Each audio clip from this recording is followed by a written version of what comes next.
Do you want to become quicker? My name is Jeff Flarish, and in this video, I'm going to teach you the final piece that it takes to become more explosive. I'm the owner of Dead Red Conditioning, where we specialize in movement efficiency. If you want to enhance your performance and reduce your injury risk as an athlete, make sure to subscribe and ring the bell so you can be notified when we post videos every Monday. Now, pacing is simply the speed through movement. And to understand how to apply this, we got to look back into the loading and exploding phases that we talked about in the previous videos. In your loading phase, this is where you're trying to store energy, so you want it to be more gradual and controlled. And with the exploding phase, this is where you're trying to use the energy, so you're trying to get a nice quick burst.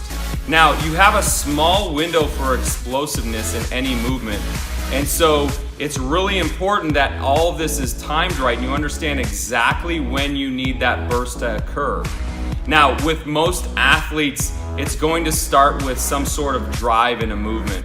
And with the majority, it's going to start and initiate from the feet and then seamlessly transfer that energy all up through the body. The movement example we're gonna use today is rotation. By far, this is the most misunderstood of all the movements. When we ask any of our rotational athletes or we hear coaches talk about a rotational movement, most will say the power comes from the legs or the hips. And really, that is not true. The power happens from the feet. This is where you get the stability, and this is where that initial kickoff in energy happens. That burst through the feet is what then sends all of that energy and allows you to use the legs and use the hips to whip around. The movement I'm going to show is the rotational med ball press, and what happens to most athletes as they rotate is they get so focused on pressing this ball, and then what happens is you press, the shoulders turn, the hips, and a lot of times that back foot doesn't even turn. It's so important to understand for any ground-based athlete, the power always comes from the feet. You're trying to create this ground force, and then that energy flows right up through the body.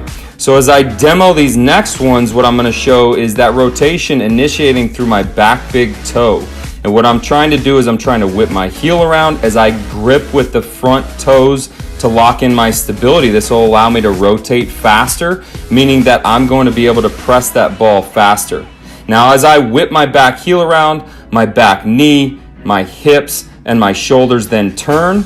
And if I have any sort of breakdown in that sync, then I'm missing out on my power.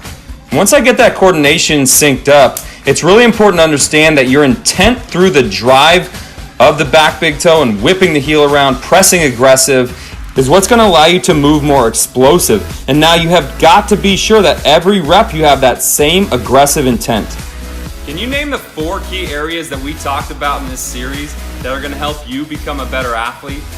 Comment below and let me know. If you felt these tips were helpful, make sure to give me a like and share with other players, parents, and coaches. Have you subscribed yet? All right, now we want to hear from you, so comment and let us know what topics you'd like us to discuss. Remember, the DRC is your sport and fitness resource for all physical, mental, and nutritional conditioning.